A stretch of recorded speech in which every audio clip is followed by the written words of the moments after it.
오늘의 본문 말씀은 출애굽기 16장 1절부터 3절의 말씀입니다. 우리가 계속해서 출애굽기의 말씀을 보고 있습니다.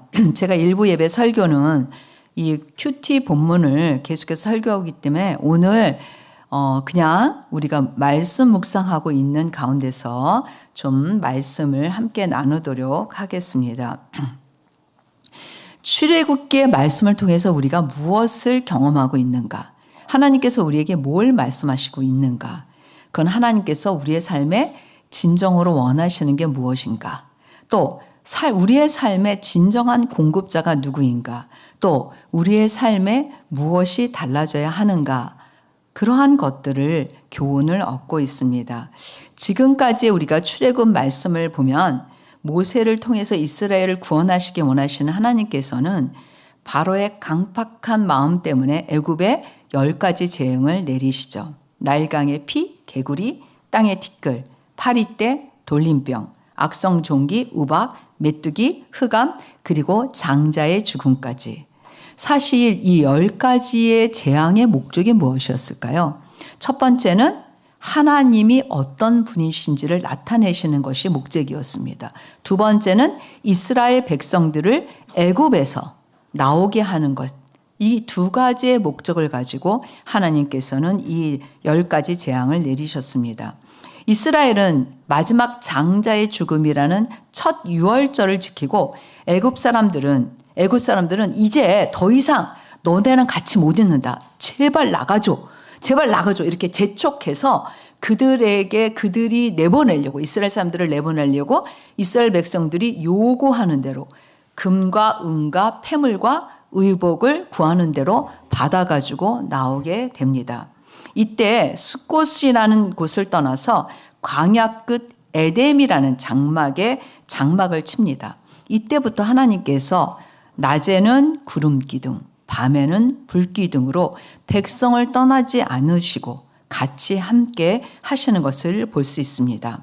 그러면 이제 출발했으니까 이스라엘 백성들은 이제 평안히 가면 될까요? 우리가 이미 말씀을 보았듯이 사실 그런 상황은 아니었습니다. 출발한 지 얼마 되지 않아서 뒤늦게 바로와 신하들이 후회를 합니다. 왜 우리가 그 백성들을 보냈을까? 얼마나 어리석은 짓을 했냐. 그 많은 노예들을 그냥 보내다니. 재앙을 잊어버린 거죠. 그 사이에. 그래서 뒤쫓아오기 시작했습니다. 선발된 병거 600대와 애굽의 모든 병거를 동원하고 지휘관들이 뒤쫓아왔습니다. 애굽 군대가 이스라엘이 해변 장막 친 그곳까지 쫓아온 것입니다.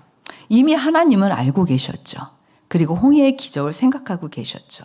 그래서 그들로 하여금 이쪽에 장막을 치도록 하신 것이었습니다. 이스라엘은 이때 어땠을까요? 멘붕입니다. 요새 말로. 멘붕이 뭔지 아시죠? 어떻게 해야 될지 모르는 이런 상황에 첫 번째 출발해서 막 금과 은과 폐물과 의복을 얻어서 너무 좋다 이러면서 막 찬양하면서 나왔다가 갑자기 첫 번째 닥친 어려운 상황입니다. 이때 모세를 원망하면서 이런 말을 합니다. 애굽에 매장지가 없어서 여기서 우리를 이 광야에서 죽게 하느냐. 우리를 제발 내버려 둬라. 우리가 애굽 사람을 섬길 것이라 하지 않았느냐. 참 이 14장 10절에서 12절을 보면 지금까지 하나님의 10가지 재앙이라는 기적 가운데 자신들이 보호받았던 것, 그리고 하나님의 능력이 어떠한지 경험했잖아요. 그런데 지금 여전히 이 사람들은 무슨 생각을 하고 있는 건가요? 노예 생활 하던 때의 생각에 그대로 머물러 있는 것을 볼 수가 있습니다. 우리가 이거를 신약 성경의 말로는 옛사람 이렇게 표현하고 있습니다. 그렇지만 막 이런 위기 가운데 지금 앞에는 홍해가 있고 뒤에는 애굽 군대가 거의 다 쫓아왔습니다. 백성들은 막 이러는데 단 한 사람, 모세는 하나님을 신뢰했습니다. 그러면서 이 14장 13절에서 14절 말씀, 이 모세의 믿음을 우리가 한번 좀 보면 좋겠어요. 같이 한번 봉독해 볼까요? 모세가 백성에게 이르되 너희는 두려워 말고 가만히 서서 여호와께서 오늘 너희를 위하여 행하시는 구원을 보라. 너희가 오늘 본 애굽 사람을 영원히 다시 보지 아니하리라. 여호와께서 너희를 위하여 싸우시리니 너희는 가만히 있을지니라. 멋있지 않아요, 모세? 그러니까 모세가 이렇게 말하고 있는 거예요. 같이 백성들하고 그래, 우리를 구원하신 하나님 여기 와서 우리를 죽이시는 거예요? 결국 우리 이 조금밖에 못 왔는데 이제 홍해 앞에서 이 백성들이 이 애국 군대에게 짓밟히는 겁니까? 이렇게 반응하지 않았어요. 하나님을 신뢰한 거죠. 그러면서 뭐라 그러냐면 영원히 다시 너희는 애국 군대를 보지 않을 것이다. 그리고 여호와께서 너희를 위하여 싸우시리니 너희는 가만히 보라. 이때 하나님께서는 모세의 부르짖음을 들으시고 이스라엘에게 놀라운 기적을 행하십니다. 근데 참 재밌어요. 하나님은 물론 그냥 역사하실 때도 있지만 누군가 꼭 하나님께 믿음을 드린 그것을 받으시고 이런 일을 행하신다라는 거예요. 홍해가 갈라지는 이 기적은 모세를 통해서 결국은 이루어집니다. 이스라엘 백성들은 홍해가 갈라져서 물벽, 좌우에 물이 벽이 되는 거죠. 그래서 왜 이런 그림을 그린 사람을 제가 봤는데 물이 벽이 돼가지고 여러분도 물고기가 지나다니고 그런 거예요. 얼마나 멋있겠어요. 그렇죠? 우리가 이거 상상 많이 했는데 지금 생각만 해도 만약에 거기를 마른 땅으로 우리가 걷는다고 생각해 보세요. 우리 눈이 어떻게 될까요? 우리 눈이 그냥 땅만 보고 걸어갈까요? 이 좌우 벽도 볼까요? 그리고 앞에 그 길을 보겠죠. 막 가슴이 설렐 것 같아요. 그리고 하나님은 어떻게 이런 일을 하실까 놀라지 않았겠어요? 이스라엘 백성들도. 여러분 따라오고 계신가요? 지금 같이? 예. 그래가지고는 이에 이스라엘이 막 너무 가슴이 벅차고 어찌 우리에게 이런 일이 있을 수 있을까? 어떻게 이 하나님은 여호와는 이런 일을 행하실 수 있는 분이란 말인가? 그러면서 14장 31절에 얘기하고 있어요. 같이 볼까요? 이스라엘이 여호와께서 애굽 사람들에게 행하신 그 큰 능력을 보았으므로 백성이 여호와를 경외하며 여호와와 그의 종 모세를 믿었더라. 이 말씀을 좀 기억해 주세요. 여호와를 경외하며 여호와와 그의 종 모세를 믿었더라. 그러니까 드디어 뭐예요? 믿음을 갖게 됐네요. 그렇죠? 믿음을 갖게 됐습니다. 자, 지금까지의 말씀을 통해 여러분들은 무엇을 생각하세요? 여러분들 이제 이스라엘 백성들이 하나님을 신뢰할 만하지 않아요? 10가지 재앙이라는 그것도 너무 놀라운 하나님의 능력이었고요. 지금 감히 지금까지 없었던 지금까지 보지 못했던 이 놀라운 기적, 홍해를 마른 땅이 되어서 건너는 이 기적. 이제 그리고 어떻게 보면 구름 기둥과 불 기둥이 그들을 호위하고 하나님의 함께 계심이 그대로 눈에 재현되는 상황인 거예요. 하나님의 함께 계심이 그대로 현실인 거예요. 적어도 이제 이스라엘 백성들이 하나님을 신뢰하는 삶의 방향으로 바뀌었다고 생각하지 않으세요? 어떻게 생각하세요, 여러분? 아멘이에요? 네, 아멘. 자, 그러면 우리가 진짜 그랬는지 계속해서 말씀을 한번 보도록 하겠습니다. 이런 생각을 하며 한번 계속 말씀을 따라가 보죠. 그 첫 번째 이스라엘 백성들이 홍해 바다를 육지같이 건넌 다음에 그 하나님의 구원에 감격해서 이 찬송하면서 이제 약속의 땅을 향해서 나아갑니다. 그래서 첫 번째 접어든 데가 어디냐면 광야, 수루 광야라는 곳이에요. 이 수루 광야라는 곳에서 사흘 동안이나 물이 없었어요. 사실 우리가 하루만 물이 없어도 힘들어요, 안 힘들어요?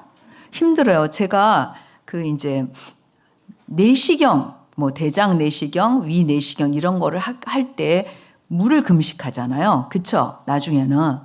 그런데 평상시에는 안 먹어도 괜찮은 기간이 물을 금식하라는 그 기간부터 왜 그렇게 물이 먹고 싶은 거예요? 그 똑같은 상황인 거예요. 물이 사흘 동안 없다라는 건 여러분 사실 굉장히 어려운 상황은 어려운 상황이에요. 뭐 쉬운 상황이 아니에요. 성경을 내가 진짜 이런 상황에 부딪혔다고 생각하면 그래서 겨우 사흘 만에 고생하다가 발견한 물이 마라의 쓴물. 단물이 아니라 뭐라고요? 쓴물. 먹을 수 없는 물인 거예요. 이때 백성들은 생각해 보세요. 우리 방금 전에 뭐 했죠? 홍해 건넜죠. 홍해를 건넌 거는 기적이 안 기적이에요. 기적이에요. 너무나 큰 놀라운 역사인 거예요. 그러면 여기서 이스라엘 백성들은 하나님께서 이 쓴물도 단물로 바꿔주실 수 있다. 이런 믿음이 이렇게 싹처럼 나지 않았을까요? 제가 답을 먼저 보여드렸잖아요. 그쵸? 여러분들한테 교재를 줘서 아무도 대답을 안 하시는군요. 그러니까요. 이스라엘은 여기서 또 원망해요. 원망. 그래서 백성이 모세를 원망하면서 모세를 원망한다는 건 하나님을 원망하는 건데 우리가 무엇을 마실까? 근데 하나님께서는 이들의 원망을 들으셨지만 아무 말씀도 안 하셨어요. 쓴물을 단물로 바꿔주셨어요. 이스라엘 백성들에게 화내지 않으셨어요. 여러분 깜짝 놀랐죠? 하나님이 이것들아 너희는 내가 지금까지 너희에게 이렇게 많은 이적과 기적을 행했고 홍해까지 건너게 했는데 그까진 쓴물 때문에 또 원망을 하냐 이렇게 말하실 만하지 않아요? 방금 전에 있었던 일이에요, 여러분. 오랜 기간도 아니에요, 지금. 얼마 안 지났어요, 여러분. 그런데 하나님은 그 기적을 보고 몸으로 경험하고 불기둥과 구름기둥이 함께하는 그들임에도 불구하고 이런 바로 눈앞에 닥친 이 상황에서 신앙을 믿음을 갖지 못하는 어린 그들을 기다려 주셨어요. 그래서 여기서 이 수르 광야에서 율례와 법도를 베푸시고 그리고 뭐라고 말씀하셨냐면 너희들이 이것을 지키는지 안 지키는지 내가 너희들을 시험할 것이다. 그리고 너희가 만약에 내 말에 순종하면 내가 그 애굽에 내린 10가지 재앙 같은 그러한 질병을 너희들에게 내리지 않을 것이고 그리고 나는 너희를 치료하는 여호와다라고 알려주셨어요. 자, 그 다음에 이제 이들이 이 수르 광야에서 마라의 쓴물이 단물로 바뀌는 이 놀라운 기적을 경험하고 두 번째 도착한 곳이 엘림 땅이에요. 이게 이제 지금 계속 제가 배경을 얘기하고 있는 거예요. 아직 배경이 안 끝났습니다. 오늘의 본문의 배경이. 이게 이제 15장에 나오는데 이 15장 27절에 보면 이 엘림이라는 곳은 샘 열둘과 종려나무 70그루가 있어요. 그러니까 아까 수르 광야하고 비교하면 어때요? 오아시스인 거예요. 오아시스. 사막의 오아시스. 그래서 엘림이라는 이 뜻은 큰 나무라는 뜻이고 여기는 사막의 오아시스인 거예요. 이제 여기서는 뭐예요? 쉼이 되겠죠. 뭐예요? 왜요? 물샘 열둘이나 있고 종려나무 70그루가 있으니까 여기서 이제 이스라엘 백성들이 좀 쉬고 안식할 수 있었을 거예요. 근데 여기는 여러분 이렇게 쉴 수 있고 수르 광야에 비하면 너무나 좋은 환경이지만 여기가 종착지가 아니라는 사실을 생각하셔야 돼요. 여기까지가 오늘의 본문의 배경이에요. 잘 따라오고 계시죠? 네. 그래서 이제 오늘의 본문이 나오는 세 번째로 도착한 곳이 어디냐면 신광야예요. 신광야. 수르 광야, 엘림, 다시 신광야. 광야가 나왔습니다. 우리가 이스라엘 땅을 가보면 광야가 되게 많아요. 그래서 16장 1절에 오늘의 본문 말씀 1절에 보면 이스라엘 자손의 온 회중이 엘림에서 떠나 엘림과 시내산 사이에 있는 신광야에 이르니 애굽에서 나온 후 둘째 달 15일이라. 그러니까 45일밖에 안 된 거예요, 지금. 자, 신광야는 엘림과 시내산 사이에 있는 광야예요. 엘림이라는 곳에서는 쉼을 얻었지만 다시 이 신광야, 수르 광야에서는 물이 없었죠. 이 신광야에서는 육신의 굶주림에 처했어요. 45일 만에 애굽에서 가져온 떡이 동이 난 거예요. 먹을 게 없는 거예요. 어려웠겠죠? 물이 없었고, 그 다음에 두 번째는 떡이 없는 거예요. 애굽에서 나올 때 막 쫓기듯이 나왔잖아요. 그쵸? 그들이 막 재촉해서 제발 빨리 가라. 그래서 원하는 걸 다 줬잖아요. 그래서 여기서 떡을 넉넉히 가져오지 않아서 이제 2달 반 만에 다 떨어지고 만 거예요. 그런데 지금까지 이 출애굽기의 말씀을 따라왔을 때 여러분들은 어떤 생각이 드세요? 물을 주신 하나님은 뭣도 주실 수 있다? 떡도 주실 수 있다. 이런 생각을 가져야 되죠. 하나님을 이제쯤 쳐다볼 수 있지 않을까요? 하나님께서는 능히 여러분들이 말씀하신 대로 떡을 주실 수 있는 분이라는 것을 믿을 수 있는, 적어도 그게 좀 이렇게 싹이 난 그런 상황이 아닐까라는 생각이 들지요. 아니면 또 에이 설마. 봅시다. 역시 뭘까요? 원망입니다. 원망 해보세요. 원망. 모세와 아론을 또 원망했습니다. 3절 나오죠. 오늘의 본문 3절. 이스라엘 자손이 그들에게 이르되 우리가 애굽 땅에서 고기 까마 곁에 앉아 있던 때와 떡을 배불리 먹던 때에 여호와의 손에 죽었더라면 좋았을 것을. 너희가 이 광야로 우리를 인도해내어 이 온 회중을 줄여 죽게 하는도다. 이번에도 불평은 바뀌지 않았어요. 원망은 바뀌지 않았어요. 아니 오히려 노예로 있던 그때를 그리워하다니. 뭐 하던 때요? 노예로 있던 그때. 먹을 것 때문에, 지금 무슨 상황 때문에? 먹을 것 때문에 그렇게 큰 이적과 홍해를 건너고 쓴물을 단물로 바꾸신 하나님, 불기둥과 구름기둥으로 인도해 주신 그 하나님을 경험하고도 바로 굶주림 앞에 다시 한번 또 그런 상황은 온데간데 없고 지금 불평하고 있는 거죠. 출애굽기 1장에 보면 이들이 얼마나 노예 생활이 힘들었는지 하나님께 부르짖었어요. 그게 뭐냐 하면 감독들을 세우고 1장에 보면 11절에 무거운 짐을 짓고 괴롭게 하고 바로를 위해 국고성 비동과 라암셋을 건축하게 했어요. 그러니까 얼마나 힘들었어요. 그리고 자손들에게 어려운 노동으로 그들의 생활을 아주 어렵게 했어요. 이스라엘 백성들이 견딜 수 없는 노예 생활이었어요. 여러분 기억하셔야 돼요. 편한 노예 생활이 아니었어요. 말하자면 이렇게 속박된, 보셨어요? 도저히 자유가 없는 속박된 그런 생활이었어요. 도망갈 수도, 장래에 소망이 있는 것도 아니고 아무것도 없어요. 단지 뭐예요? 바로가 원하는 대로 계속해서 일하고 먹고 자고, 일하고 먹고 자고, 그거밖에는 아무것도 이들에게 소망이라고 없었어요. 그런데 그 시절을 그리워하고 있는 거예요. 그런데 그 시절을 그리워하고 있는 거예요. 여러분 기억하시죠? 아까 제가 여러분들한테 말씀드렸잖아요. 애굽 군대가 쫓아왔을 때도 뭐예요? 애굽에 매장지가 없어서 우리를 여기서 죽게 하느냐? 우리를 내버려둬라. 우리가 애굽 사람을 섬기겠다. 그렇게 말했어요. 계속해서 지금 뭐예요? 애굽에 있었던 때 나와요. 성경을 보면. 여러분들은 지금 객관적으로 보면 이스라엘을 너무한다. 야, 이스라엘 진짜 이 믿음도 없고 이렇게 극악무도한 사람들 어디 있어? 하나님의 그런 기적을 경험하고도 지금 이런 말이 나오느냐라고 생각할 수 있을 거예요. 만약에 우리에게 이런 일이 일어났다면, 여러분들은 왜 아무도 대답을 안 하세요?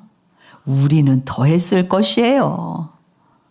사울을 굶겼으니까 우리는 뭐예요? 더 했을 것이에요. 이게 지금 남의 상황이라 쉬워 보이죠? 자기가 닥친 상황이라고 생각하면 쉬운 게 아니에요. 물이 없는 상황도 쉬운 게 아니에요.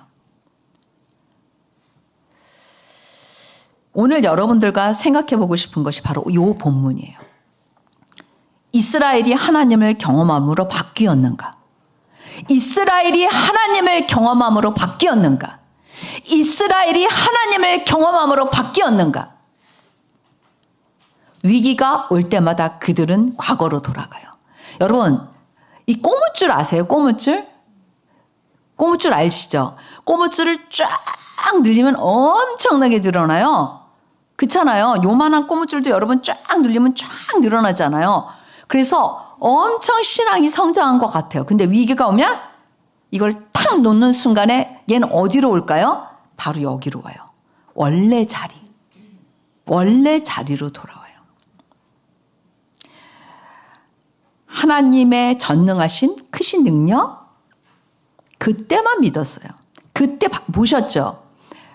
홍해를 건넜을 때 그들이 여호와를 경외하고 찬양하고 여호와와 그의 종 모세를 믿었더라. 아까 제가 얘기했잖아요. 기억해 주세요, 이 말씀이라고 얘기했잖아요. 그들은 과거의 노예 생활을 그리하고 있는 거예요. 노예 생활. 자유가 없어요. 희망이 없어요. 속박됐어요. 먹고 자고 일하고. 그리고 주어진 대로 일해야 되는 거예요. 아무런 뭔가 진짜 소망이 있는 그런 삶이 아니에요. 그런데 너무 놀라운 거는 지금 이들은 위기가 닥칠 때마다 지금 뭘 그리하고 있는 거예요? 노예 생활 하던 때. 사실 객관적으로 한번 봅시다. 여러분, 객관적으로 한번 봅시다. 지금의 상황이란 노예 생활을 해야만 하는 환경인가요? 노예 생활의 연장선인가요? 아니죠. 노예 생활의 연장선이 아니에요. 이제 그런 생활은 이미 끝났어요. 종지부를 찍었어요. 다시 돌아갈 수 없어요. 홍해를 건넜어요. 여러분, 이미 떠났어요. 여러분, 노예 생활 이미 끝났어요. 떠났어요. 이제는 지금은 하나님의 약속을 믿고 그 약속을 땅을 향해 가고 있는 중이에요. 다시 돌아갈 수 없어요. 홍해 다시 건너시게요? 홍해 다시 건너시게요? 네? 이스라엘 백성들이 그런데 지금 하나님의 백성으로 나아가야 되는 상황이지 다시 뒤를 돌아서 가고 싶다 해도 갈 수 없는 상황이라는 거예요. 갈 수 없어요. 아, 과거로 돌아가고 싶다. 갈 수 없다니까요. 근데 노예로 살던 때가 좋았다라고 말하는 거예요. 하나님은 이런 백성의 원망을 들으시고도 그들을 책망하지 않으셨어요. 이 원망을 들으시고 뭘 주셨을까요? 양식을 주셨죠. 우리가 다 아는 것처럼 만나를 주셨습니다. 그 이유는 그들이 애굽에서 나온 지 45일밖에는 안 되었기 때문이에요. 그렇죠? 하나님 진짜 너그러시지 않아요? 저 같으면 그냥 확 했을 거예요. 근데 하나님은 지금 원망하는 이들, 하나님에 대해서 불평하는 이들을 받아주고 계신 것이죠. 관점이 바뀌지 않았어요. 옛사람의 관점, 노예 생활을 하던 그 근성에서 생각하는 거예요. 그 생각에서 하는 거예요. 이걸로 요즘 말로 세계관이 안 바뀌었어요. 세계관이 노예 생활의 중심의 세계관인 거예요. 안 바뀌었어요. 여전히 옛사람의 세계관에 살고 있는 거죠. 여러분, 원망은 언제 나오는 걸까요? 옛사람의 관점에서 서 있는 사람들의 전유물이에요. 원망은 옛사람의 관점에서 서 있는 사람들의 전유물이에요. 현재에서 옛사람의 관점으로 볼 때 원망이 되는 거예요. 하지만 하나님께서는 이들을 용납해 주세요. 그렇다면 우리가 궁금하지 않아요? 언제까지 하나님은 이들을 용납해 주실까? 언제까지 하나님은 이들을 용납해 주실까라는 거예요. 자, 끝까지 용납해 주실까요? 출애굽기의 말씀을 아시는 분들은 생각할 수 있죠. 모르시는 분들은 끝까지. 지금도 용납해 주셨으니까 끝까지. 자, 그러면 끝까지 용납해 주시는지 안 해 주시는지 성경을 통해서 한번 보도록 하겠습니다. 그게 민수기 13장에서 14장이에요. 여기 이제 마지막에 이제 가나안 땅에 들어가기 전에 12명의 정탐꾼이 나오는 이야기예요. 하나님 말씀대로 모세가 가나안 땅을 정탐하기 위해서 각 지파에서 선택된 쥐간된 한 사람씩을 보내죠. 그 땅이 어떠한지 정탐하라고 하셨어요. 거민이 강한지 약한지, 많은지 적은지, 땅이 좋은지 나쁜지, 성읍이 진영인지 산성인지, 토지가 비옥한지 메마른지, 나무가 있는지 없는지 탐지해라. 근데 담대해라. 그리고 그 땅의 실과를 가져와라. 그래서 40일 동안 땅을 정탐해요. 40일 동안. 그리고 이스라엘 백성들이 머물러 있던 바란, 강야, 가데스에 돌아와서 보고를 하죠. 그 땅은 젖과 꿀이 흐르는 땅이래요. 그리고 이것이 그 땅에서 가져온 과일입니다. 이렇게 포도송이를 맨 것처럼. 거주민은 강하고 성읍은 견고하고 거기 안악조선.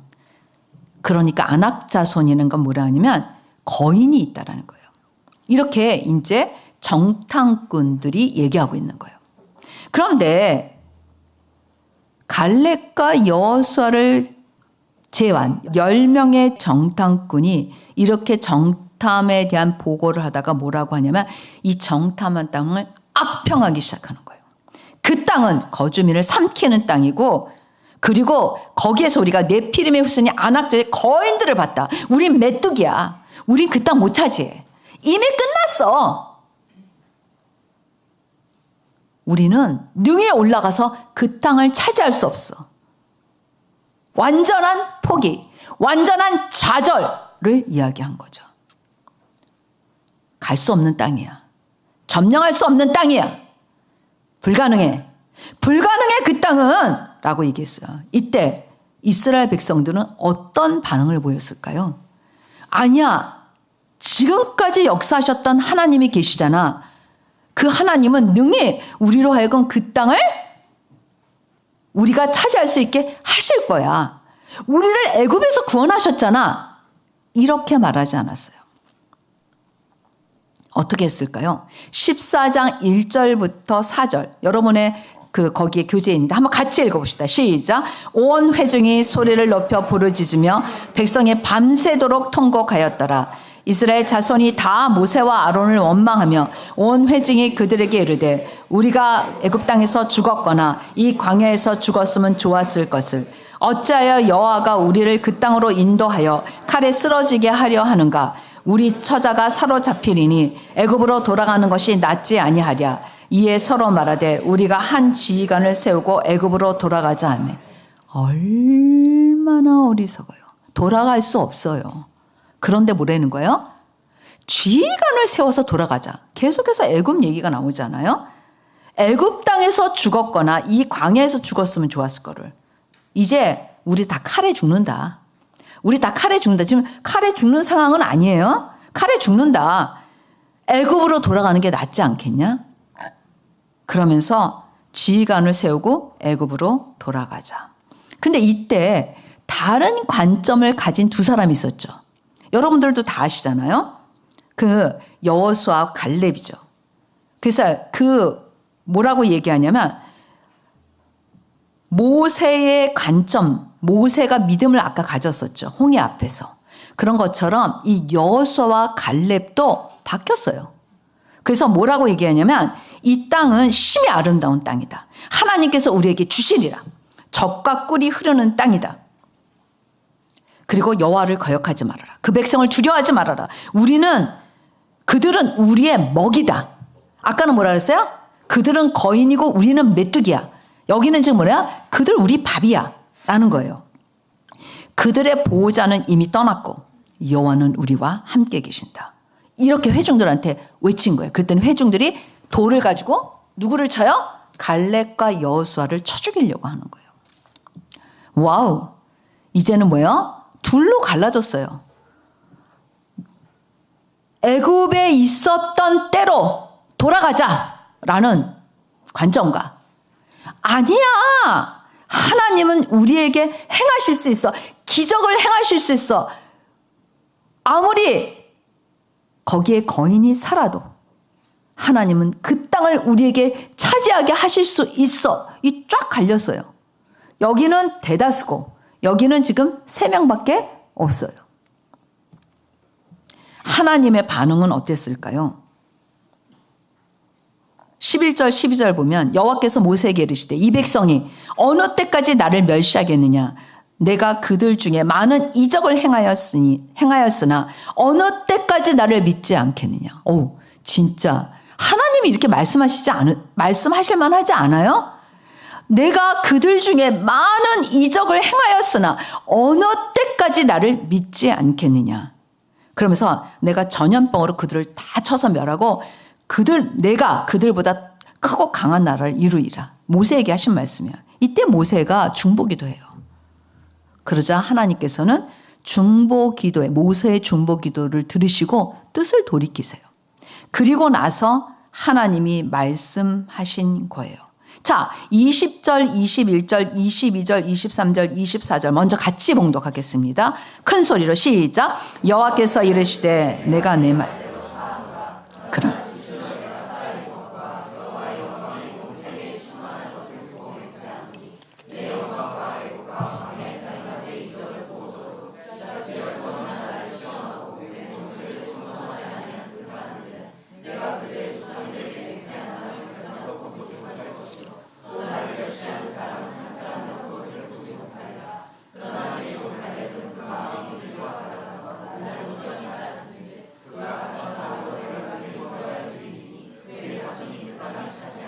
네.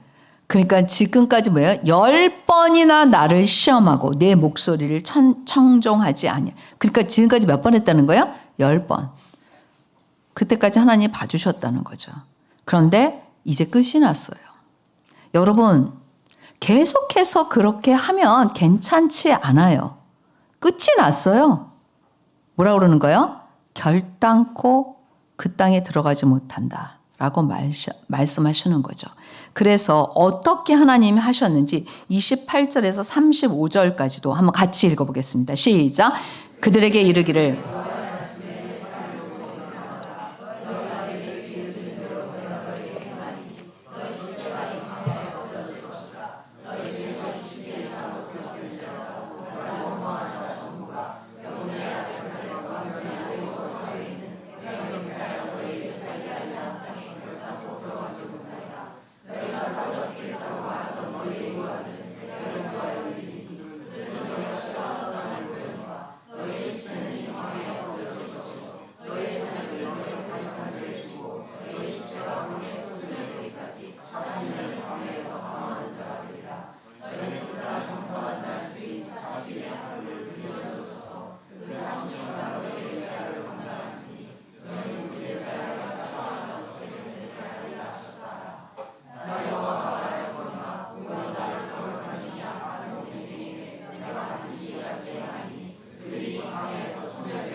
네. 뭐라고 그러셨어요? 너희 말이 내 귀에 들리는 대로 너희가 원망한 대로 내가 갚아주마. 이제는 너희가 나를 믿지 않아. 내가 그렇게 많은 이적으로 그렇게 너희에게 계속 그 원망을 들으면서도 너희가 아직 어려서 너희를 받아주었는데 너희가 끝까지 그러면 나는 너희가 말한 대로 너희에게 해주겠다. 그러면서 나를 원망한 자 전부라고 얘기했어요. 나를 원망한 자 전부가 여분네 아들 갈렙과 눈의 아들 여호수아 외에는 너에게 살게 하리란 그 땅에 결단코 절대로 들어가지 못한다. 그러면서 잘못을 하지 않은 너희 유아들은 들어가는데 그들도 너희 반역한 죄를 지고 이 광야에서 40년 동안 생활해야 된다는 거예요. 그러니까 자녀들은 그저 이렇게 옮겨져서 휙 날아서 가는 게 아니라 부모가 진 죄로 말미암아 몇 년 동안요? 40년 동안 광야에서 지내야 된다라는 거예요. 그리고 그 땅을 정탐한 날수인 40일을 하루를 1년으로 쳐서 그 40년간 너희의 죄악을 담당하게 된다라고 말씀하시는 거죠. 왜? 그들이 다 죽기까지. 단번에 죽이지 않으셨어요. 결론으로 여러분들에게 말씀드리고 싶습니다. 오늘 좀 말씀이 처음에 출발할 때 안 그랬는데 좀 심각하죠? 심각해요. 이 성경이 가르쳐주는 대로 우리가 지금 진짜 말씀이 우리한테 뭘 원하시는 걸까 생각해 봐야 돼요. 처음 출발점은 같았어요. 처음 출발점은 같았어요. 모든 이스라엘 백성들의 삶에 하나님이 경험되는 삶을 시작했어요. 그러나 시간이 지남에 따라 엇갈린 관점, 그것을 우리가 말씀을 통해서 살펴본 것이죠. 대다수의 이스라엘 백성들은 그렇게 직접 하나님의 기적과 능력을 경험하고 하나님을 알고도 어려운 환경, 바로 앞에 닥친 위기, 이런 거에 부딪히면 동일하게 옛사람의 반응을 했어요. 여러분 보셨죠? 읽었잖아요, 우리가 같이. 노예로 살던 그 시절. 노예로 살던 그 시절이 뭐가 좋겠어요? 여러분 생각해 보세요. 그냥 살았으면 좀 좋았었을 것 같아. 근데 여러분, 노예로 살던 시절이 좋았겠어요? 아니죠. 애굽 땅에서 고기 까마 곁에 있던 때와 배불리 먹던 때, 애굽 사람을 섬길 것이라. 애굽 땅에서 죽었으면 우리가 한 지휘관을 세우고 애굽으로 돌아가자. 와우. 원망도 그냥 원망이 아니라 하나님의 모든 이적과 능력과 베푸신 은혜를 완전히 엎어버리는 거, 완전히 뒤집어 엎는 거, 그게 바로 옛사람으로 간다라는 거예요. 무서운 거예요, 사실. 그래서 광야에서 인생을 맞춰야 했던 20세 이상의 이스라엘 백성들, 20세 이상의 이스라엘 백성들이 죽기까지 자녀들은 광야 40년을 지낼 수밖에 없었어요. 그들의 관점은 변하지 않았어요. 단지 모세와 여호수아와 갈렙, 이 세 사람은 하나님을 신뢰하고 기대하고 어떻게 행하실 것인가를 기대했어요. 하나님은 이런 사람을 쓰세요. 결코 세계관이 변화되지 않는 사람들을 쓰지 않으세요. 제외예요. 제외. 근데 통째로 보면 이 사람들도 이스라엘 사람들이에요. 이러한 서로 다른 두 관점 사이에 인생이 갈라진다라는 거예요. 여러분들은 지금 어떤 관점을 가지고 살아가고 있어요? 어떤 관점으로 신앙생활을 하고 있나요? 구원을 받았다고 하면서 여전히 옛사람의 관점을 가지고 살고 있지 않은가요? 세상에 스펙이 중요해. 내가 중요해. 물질이 중요해. 내 삶은 내 거야. 이런 것이 아마 중심이 될 거예요. 혹시 옛사람의 관점에서 신앙생활을 하고 있다면 이런 게 나와요. 신앙생활할 때 어렵잖아요. 희생해야 되잖아요. 원망, 불평. 싫지.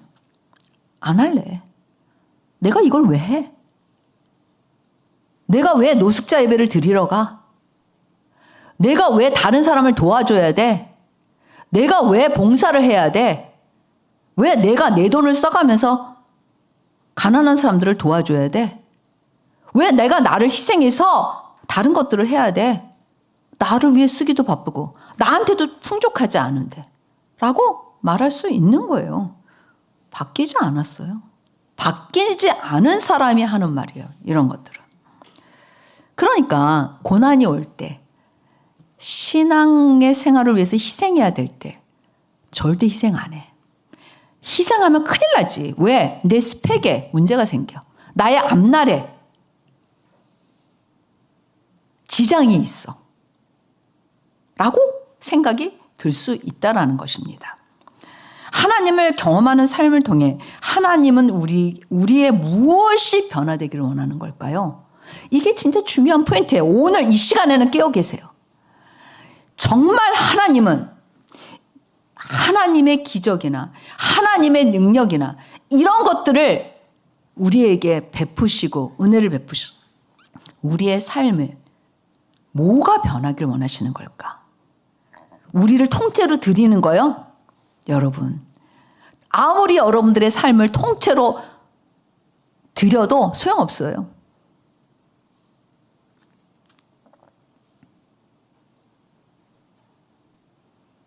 하나님을 경험하는 삶을 통해 하나님은 우리의 무엇이 변화되길 원하는 걸까? 우리의 무엇이 진짜 변화되길 원하는 걸까? 그게 바로 세계관이에요. 그게 바로 나의 삶에 어떻게 생각하고 어떤 걸 중심으로 살아야 하는지를 변화받아야 되는 거예요. 진정으로 복음이 중심이 되는, 하나님이 중심이 된다면 관점이 달라져야 돼요. 제가 공부하는데 좋은 책들을 많이 읽어요. 돌아가셨지만 폴 히비트라는 그런 교수님이 계세요. 21세기 선교와 세계관의 변화라는 이런 진짜 이렇게 두꺼운 책에, 이번에 제가 이제 리더십을 공부하면서 이렇게 두꺼운 책인데 읽었는데 거기에 이렇게 가는 글씨로, 이건 큰 제목이에요. 가는 글씨로 위에 쫙 써 있어요. 복음이 어떻게 사람을 변화시키는가. 따라해 보세요. 복음이 어떻게 사람을 변화시키는가. 다시 한번. 복음이 어떻게 사람을 변화시키는가. 복음이 어떻게 사람을 변화시키는가. 그거가 써 있어요. 무슨 얘기냐면 복음의 진정한 변화는 세계관의 변화예요. 세계관이 변화되지 않는 사람, 무슨 의미가 있냐는 거예요. 복음이. 무슨 의미가 있냐. 소용없다라는 얘기를 하고 있는 거예요. 똑같아요. 오늘 출애굽 말씀에서. 그러면 세 사람의 관점으로 복음으로 변화된 사람은 그러면 어떤 삶을 사는가? 한 사람 소개하고 싶어요. 이거를 제가 읽어드리기 위해서는 안경을 써야 돼요. 안 보여가지고. 이 책이 우리 5월달 필독서예요. 이창경 목사님이 계속해서 이 책을 보면서 저한테 너무너무 이 유정옥 사모님 분은 진짜 너무 본받은 데서 너무 훌륭하시다는 거예요. 그래서 내가 나도 나름 그래도 최선을 다해서 살았는데 당신이 어떻게 감히 말하냐. 못 쫓아간다는 거예요. 그래서 기 팍 죽어가지고 그들이 몇 개의 글을 저한테 선택해서 읽게 하더라고요. 기 팍 죽었습니다. 그러면서 제가 이 설교를 준비하는데 이분의 글 중에서 제가 이분의 글을 읽으면서 울었어요. 복음이 어떻게 사람을 변화시켜? 복음으로 바뀐, 세계관이 바뀐 사람은 어떤 삶을 사는지 제가 꼭 여러분들한테 들려주고 싶은 얘기가 있어요. 한번 졸지 마시고 꼭 들어보시기 바랍니다. 읽어드릴게요. 나의 식모살이. 식모라는 말은 가정부로서 요즘은 도우미 아줌마라는 멋진 말로 바뀌었지만 내가 그 집에 갈 때는 식모라는 말이 맞는다. 나와 함께 장애인들을 돕는 일을 하던 한 성도님이 남편 때문에 괴로워하고 있었다. 남편은 교회 이야기라고는 한마디도 못하게 할 뿐 아니라 요즘엔 자신도 교회에 나가지 못하게 한다는 것이다. 그 할머니는 만약 남편의 반대로 교회에 나가지 못하게 되면 자신은 차라리 죽어버리겠다고 할 정도로 사태가 심각했다. 남편에게 누군가 예수를 믿게 전도해 주어야 하는데 절대로 들으려고 하지 않는 남편에게 누가 감히 전할 수 있겠느냐는 것이다. 유명한 목사님을 집으로 모시고 간 적도 여러 번 있었지만 목사님들을 난처하게 할 만큼 단번에 거절했다는 것이다. 할아버지가 나와서 들으려 하지 않으면 들어가서 전하면 되잖아요. 할머니는 나의 의견에 눈이 둥그레지면서 그런데 어떻게 들어가지? 하고 물으셨습니다. 집사님 댁에 식모 아줌마 구한다고 했잖아요. 제가 식모로 들어갈게요. 아유, 사모님이 식모살이라니 웬 말이야. 한 달만 해볼게요. 한 달 동안 최선을 다해 전도해 볼게요. 나는 남편에게 어렵게 허락을 받고 그 집사님 댁으로 들어갔다. 내가 그 일에 몰두할 수 있도록 남편에게 한 달 동안 전화도 하지 말라고 했다. 그 할아버지는 자수성가한 분으로 많은 재산을 가지고 있었고 아들 둘은 학위를 받기 위해 미국에 유학가 있었다. 한강이 내려다 보이는 그들의 아파트는 두 분만 살기에는 너무 넓은 운동장 같았다. 젊은 시절에 온통 돈을 벌기 위해 다 쓰고 보니 이젠 건강의 노예가 되어 건강에 좋다는 것은 무엇이든 다 사다 놓아야 했고 다 먹어야 했다. 그래도 혹시 죽을까 봐 전전긍긍하는 생활이었다. 사람이라고는 할아버지, 할머니, 나까지 셋인데 방은 4개였다. 내가 할 일은 신문을 읽어드리는 일과 식단에 적혀 있는 대로 음식을 만드는 일, 청소, 빨래 등 그야말로 평범한 집안일이었으니 마시는 물의 온도까지 재어보는 할아버지의 까다로운 시중은 밤마다 코피가 터지는 고된 일이었다. 나는 새벽에 일찍 일어나 먼저 신문을 읽고 신문에 나오는 전문을 숙지했다. 잘 모르는 전문 용어는 사전을 찾아 미리 알아놓았다. 할아버지께 신문을 읽어드리다가 대화가 시작되면 내가 미리 준비한 것을 알 길이 없는 그분은 무릎을 탁 치면서 나의 지식에 감탄하시기 시작했다. 할아버지의 구두를 반짝반짝 닦아놓고 현관에 나오시면 나는 앞치마에 다시 한번 닦아 내려놓았다. 그리고 나는 매일 새벽 3시에 일어나 2시간씩 그분이 믿음을 가질 수 있도록 주님의 은혜를 베풀어 달라고 기도했다. 이렇게 일주일이 지나자 할아버지는 나에게 식모살이를 그만두라고 하셨다. 할아버지 친구분 회사에 좋은 자리를 마련해 놓았으니 그 회사에 다니라는 것이었다. 나는 할아버지 시중 들면서 이곳에 있는 것이 더 좋다고 한사코 거절했다. 그러나 할아버지는 친구들에게 나를 자랑하고 칭찬하고 나를 진정으로 아끼고 계신 것이었다. 하루는 그분의 시집간 딸이 친정에 왔다. 딸은 나를 방으로 불러들이더니 이렇게 말했다. 우리 아버지 재산 보고 우리 집에 들어온 것 아니에요? 아버지가 요즘 아줌마에게 푹 빠진 것 같아요. 아버지 말씀대로 이런 일 할 사람 같지 않은데 젊고 똑똑한 여자가 왜 아버지가 마련해준 그 좋은 회사도 마다하고 우리 아버지 옆에 꼭 붙어 있는 거란 말이에요. 우리 아버지는 외동딸인 나에게도 전혀 관심이 없는 분이셨어요. 그 딸은 나에게 식탁에서 밥도 먹지 못하게 하며 나를 마치 더러운 벌레같이 취급했다. 나는 처음에는 그 할아버지를 구원하기 위해 주님께서 나를 그분의 집으로 들어가게 하셨다고 생각했다. 그러나 시간이 흐를수록 주님께서 나를 철저히 회개시키기 위해 그분의 집으로 들어보내셨다는 것을 알게 되었다. 나는 전혀 몰랐다. 전에 우리 집에 와 있던 식모 아줌마가 아무에게도 말하지 못하고 하루에 고된 노동에 밤마다 코피를 쏟았다는 것을. 집에 두고 온 아이들이 보고 싶어서 밤마다 베개가 젖도록 울었다는 것을. 내가 돈 몇 푼 주는 것으로 그의 인생을 송두리째 산 것처럼 거만을 떨었다는 것을. 그를 멸시하고 그에게 모멸감을 주며 그를 비참하게 만들었다는 것을. 나는 어떻게 살아왔는가? 심지어 구두를 닦을 때도 나의 더러운 구두를 깨끗이 닦아주는 분의 수고에 고마워하기는커녕 돈 1,000원에 그의 주인이 된 것처럼 그를 내려다보며 온갖 투정을 다하지 않았는가? 택시 기사는 내가 걸어야 할 곳을 차로 데려다 주는 것에 대한 대가를 받은 뿐인데 돈 1,000원에 그 사람을 하인으로 산 것처럼 군림하려 했다니. 종업원이 일하면 주인은 그가 한 일에 대한 대가를 주는 것이지 종업원 자체를 산 것이 아닌데 나는 항상 그 사람들 위에 있었다.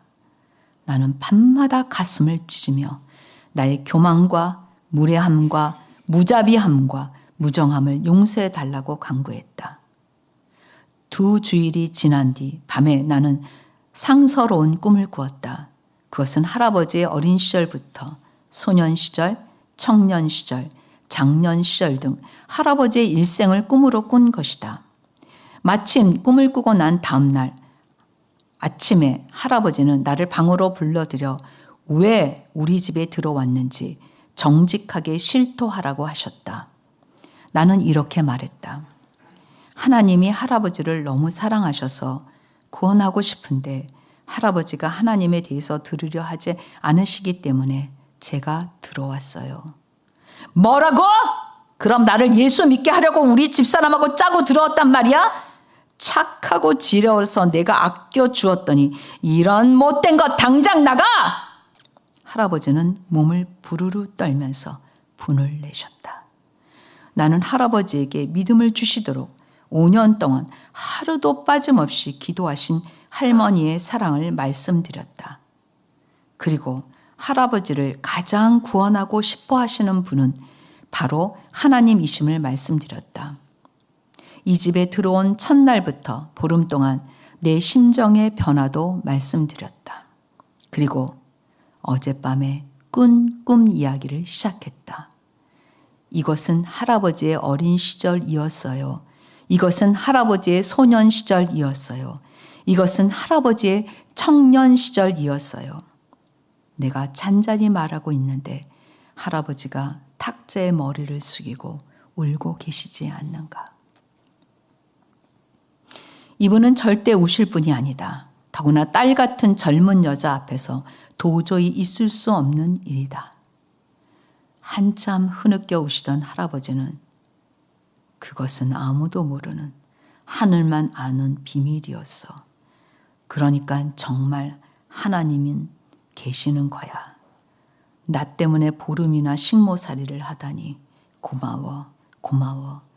이번 주부터 집사람하고 교회에 나갈게. 할아버지의 멋진 승용차를 타고 나는 집으로 돌아왔다. 한 달을 해보겠다고 작정했는데 주님은 반으로 줄여주셨다. 할아버지는 약속대로 할머니가 다니시는 동순교회에 함께 나가시게 되었다. 4개월 후인 그해 5월 23일 할아버지는 종로 5가에 100평의 교회를 70평의 무료 타가서 교육관을 마련해 놓고 우리에게 목회를 하라고 하셨다. 이것이 우리 교회의 첫 시작이었다.